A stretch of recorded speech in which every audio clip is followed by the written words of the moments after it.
le garçon s'est soudainement transformé en un bison sauvage, et toute la classe a éclaté de rire.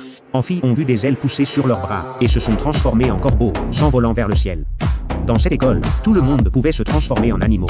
Certains se transforment en cerfs, mais la plupart deviennent des loups. Même les enseignants peuvent se transformer en puissants aigles.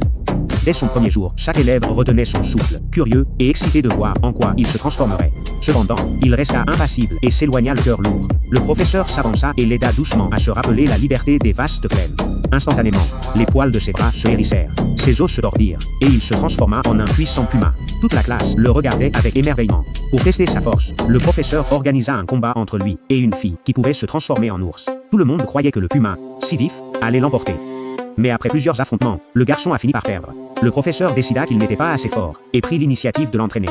Après la classe, le garçon se rendit dans la forêt. Il se transforma en puma, et courut aux côtés de son mentor. De l'autre côté de la forêt se trouvait le territoire humain, interdit d'accès. S'ils étaient découverts, ils deviendraient des proies. Un jour de congé, un chasseur l'aperçut.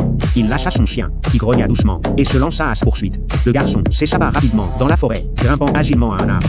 Un drone s'éleva. Sa caméra thermique le détecta. Au moment critique, son compagnon se transforma en corbeau et plongea, détruisant les hélices du drone. Le chien recula, et le garçon sauta de l'arbre, courant de toutes ses forces vers l'école. Des balles sifflèrent près de ses oreilles, alors qu'il tombait au sol. Haletant, son corps reprit lentement sa forme humaine. À ce moment-là, il surmonta la peur. Il maîtrisa à la fois lui-même et son être intérieur sauvage, trouvant un équilibre entre l'humain et l'animal.